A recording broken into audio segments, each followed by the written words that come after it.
Muito boa tarde. Como vocês sabem, eu sou Patrícia Duarte. Eu estou aqui para iniciar hoje mais um capítulo deste livro Jung e o Tarô, da Sally Nichols, uma jornada arquetípica, onde a Sally Nichols passa pelos 22 arcanos do tarô, falando das suas simbologias e dos arquétipos de cada um desses arcanos, tá certo? Então vamos começar agora pelo arcano do Imperador. Nós estamos iniciando agora o capítulo 7, o Imperador, pai da civilização. Um se transforma em dois, dois se transforma em três. E do terceiro vem o um como o 4. Maria profetiza. Aqui está o imperador, trunfo número 4.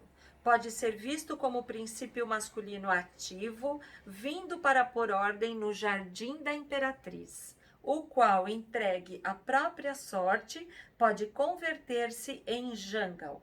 Cavará espaço para o homem erguer-se, criará caminhos para a intercomunicação, supervisionará a construção de lares, aldeias e cidades. Protegerá o seu império contra as incursões não só da natureza hostil, mas também dos bárbaros. Em suma, criará, inspirará e defenderá a civilização. Até aqui, estivemos lidando com o mundo primitivo da natureza inconsciente. Agora ingressamos no mundo civilizado do homem consciente. Então, estamos ingressando no mundo material. Com o advento do imperador, deixamos o reino não verbal, matriarcal da imperatriz com seus ciclos automáticos de nascimento, crescimento e decadência. Aqui começa o mundo patriarcal da palavra criativa, que inicia o domínio masculino do espírito sobre a natureza.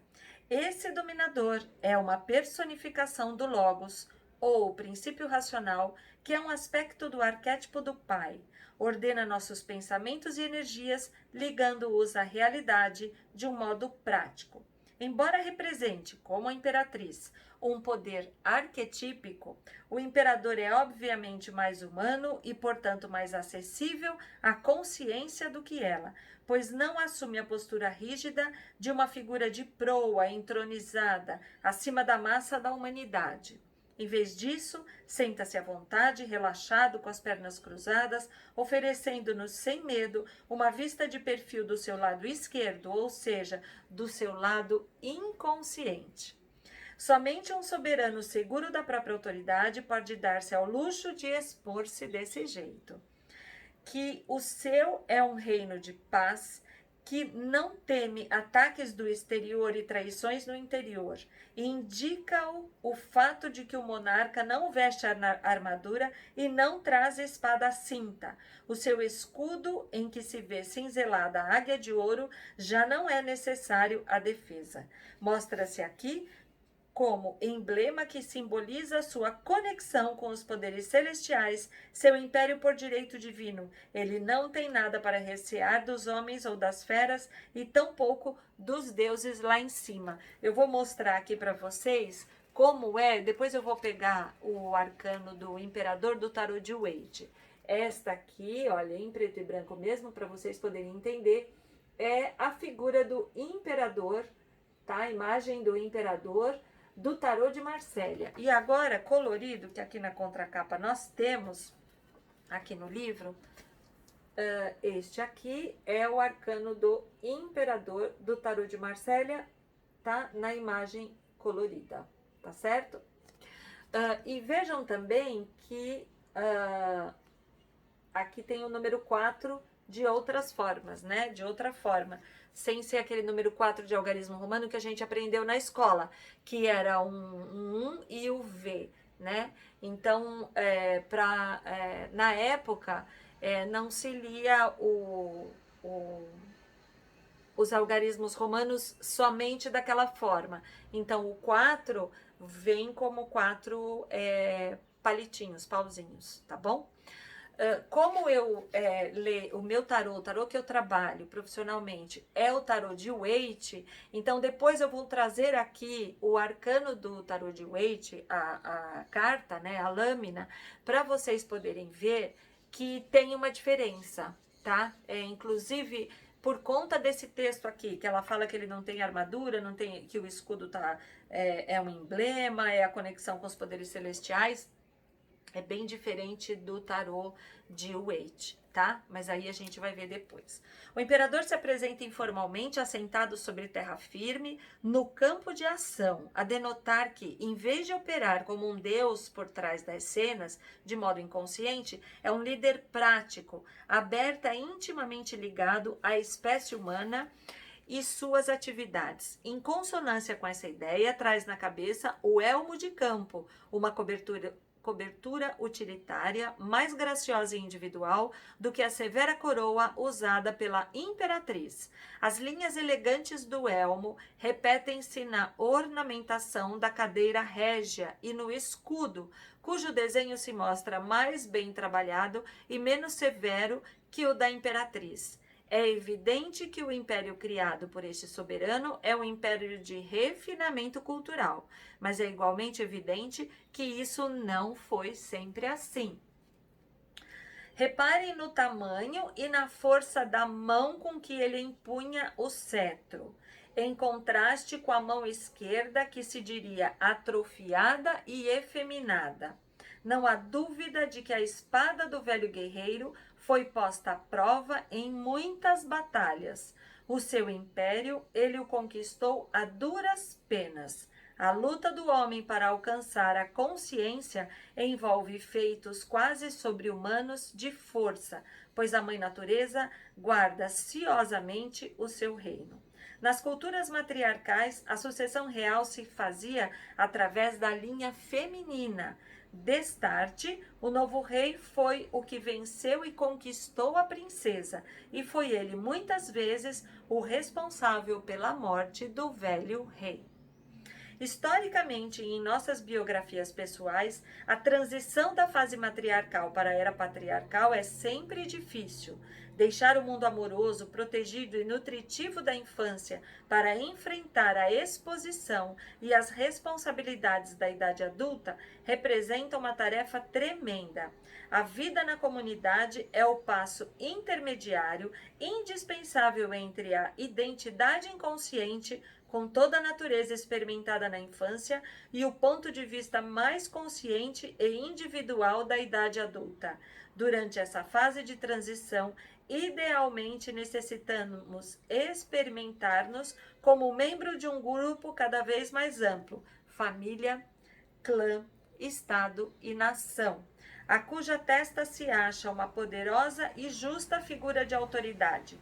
O imperador aqui retratado parece ser a representação ideal de uma figura assim, pois transcende o pai meramente pessoal, ou mesmo o líder de um clã ou estado homogêneo, já que o império abrange, não raro, diversos povos e climas. Conquanto seguro no próprio reino, o imperador ainda retém uma conexão com o mundo matriarcal da imperatriz, pois se apresenta com a vista voltada para ela. O par real também ligado pelas duas águias cinzeladas nos respectivos escudos. Vocês se lembram? Olha aqui. Vamos olhar para as duas imagens, né? Então, nós temos aqui, olha, a imperatriz, né? Ela tem o escudo, então, da águia, vejam só. E aqui é como se o rei estivesse deste lado de cá, olhando para a imperatriz, é isso que ela quer dizer. E ele também tem o escudo da águia, assim como a imperatriz, certo? Deixe-me ver onde eu parei. Só um momentinho. Não somente os dois pássaros estão olhando um para o outro, mas também o modo com que cada um foi pintado parece ligar o imperador à imperatriz de maneira sutil, enquanto a águia da imperatriz, de asas erguidas, dá a impressão de estar se alçando na direção do céu, simbolizando assim o espírito masculino da esposa que enxerga longe. O pássaro do imperador é desenhado de maneira tão estilizada que suas asas repetem a forma das aparentes asas de anjos que se veem no desenho do trono da imperatriz. Disse William Blake: quando vês uma águia, vês um destino de gênio. Levanta a cabeça. Por mais que a águia de ouro do imperador possa ligá-lo ao espírito celestial e inspirar-lhe um governo divino, bem lhe faria lembrar-se de que a águia é também uma ave de rapina. Representando aqui está o lado de sombra da águia de ouro do imperador. Esta criação dos índios esquimós mostra a águia como pássaro rapace, desapiedado e cruel, símbolo adequado ao governo ensandecido pelo poder, que a miúde empolga reis e outros em posição de autoridade, quando o áureo ideal do direito divino, deslustrado e corroído, se transforma na força do ego. Eu não sei se vocês vão ver, eu vou deixar aqui para vocês observarem bem. Olha, aqui é uma águia de metal, certo? Então, vamos continuar. Felizmente, há evidências de que o imperador do tarô não será presa da sombra arquetípica da águia. O seu número 4 dá a entender que a perspectiva do monarca, não limitada por uma visão de túnel, inclui as 4 dimensões da vida. Simbologias, né? O número 4 simboliza a totalidade, indica a nossa orientação para a dimensão humana. Seu equivalente geométrico quadrado representa a lei e a ordem sobrepostas à desordem caótica da mãe natureza. As 4 direções da bússola nos impedem de sentir-nos perdidos em áreas não mapeadas. As 4 paredes de um aposento dão-nos uma sensação de contenção segura que nos ajuda a concentrar energias e focalizar com precisão a atenção de modo racional e humano. As janelas retangulares de uma casa reduzem proporcionalmente ao tamanho humano o amplo panorama da natureza, de sorte que a sua essência e o seu pormenor possam ser mais prontamente abarcados pelo olho e pelo cérebro humanos. De maneira semelhante, o espírito diretor do imperador nos ajuda a examinar as realidades da condição humana e referir-nos a ela de modo consciente e criativo, talento especificamente humano. O número 4 do imperador nos traz a realidade de muitas maneiras. As 3 dimensões do tempo, passado, presente e futuro, são meras abstrações, enquanto não as localizamos no espaço. De idêntica maneira, os eventos do espaço tridimensional só se tornam concretos depois que os situamos precisamente no tempo. Para civilizar-se, o homem precisa colocar-se no espaço e no tempo. O imperador traz permanência, estabilidade e perspectiva. Coloca-se como a figura de proa do Estado, representa o princípio do qual depende a fertilidade e o bem-estar do reino. Se for ferido, toda a comunidade sofrerá. Significativamente, na lenda da terra maninha, foram os ferimentos produzidos no seu rei pescador que provocaram a infertilidade e a improdutividade do reino. Nesta fase do desenvolvimento cultural, a estrutura do reino ou estado terreno espelhava a suposta estrutura do cosmo. Chamando a esse período do progresso da civilização a era arcaica do mito encarnado, John Perry discute ainda mais em seu livro The Far Side of Madness. Naquela breve época, o mundo humano e o mundo mítico eram vistos como reflexos um do outro, e o governo da sociedade como afeiçoado à imagem da ordenação do cosmo. O mundo mítico foi personificado em formas sociais e a cidade-estado foi um modelo do cosmo no plano humano. Neste, o rei, a testa do seu reino, equivalia ao deus reino divino. Então eu vou repetir para não parece um trava-língua, né? Neste, o rei à testa do seu reino, ou seja, à frente do seu reino, equivalia ao Deus rei no reino divino. Cada qual era agora rei do universo ou senhor dos 4 quadrantes. Como Perry continua dizendo, foi nesse ponto da história do homem que ocorreu a primeira diferenciação dos deuses míticos. E elucida-o da seguinte maneira: eles entraram em cena como função da diferenciação da própria cultura, a qual, por seu turno, era uma expressão de diferenciação da psique. Só podemos supor que a feitura da cultura é, ao mesmo tempo, a feitura da psique, que o trabalho criativo de estruturação de um equivale ao mesmo trabalho em relação ao outro. Tanto no plano celeste quanto no terreno, o número 4 desempenha um papel decisivo como fator de ordenação. Aqui está uma lista parcial de alguns dos muitos 4 que nos ordenam os pensamentos. Então vamos lá que ela vai dar o exemplo de várias associações que a gente pode fazer com o 4 na natureza, no mundo, no planeta, no cosmos, né? Então vamos lá. As 4 direções da bússola, os 4 cantos da terra, os 4 ventos do céu, os 4 rios do Éden, as 4 qualidades dos antigos, quente, seco, úmido e frio, os 4 humores, sanguíneo, fleumático, colérico e melancólico, os 4 evangelistas, Mateus, Marcos, Lucas e João, os 4 profetas, Isaías, Jeremias, Ezequiel e Oséias, os 4 anjos, Miguel, Rafael, Gabriel e Fanel, as 4 bestas do Apocalipse, os 4 elementos, terra, fogo, água e ar, os 4 ingredientes alquímicos, sal, enxofre, mercúrio e azoto, as 4 estações, as 4 figuras geométricas básicas, círculo, reta, quadrado e triângulo, as 4 fases da lua, as 4 letras hebraicas do sagrado nome do Senhor, Iod, Re, Val, Re. As 4 operações básicas da aritmética, adição, subtração, multiplicação e divisão, as 4 virtudes cardeais, justiça, prudência, temperança e fortaleza. Inclusive, as 4 virtudes cardeais, elas são simbolizadas no tarô, né? Nos arcanos do tarô, nos arcanos maiores. A lista dos 4 que ajudaram o homem no discorrer dos séculos a dirigir-lhe a vida espiritual e física não tem fim, segundo Sally Nichols.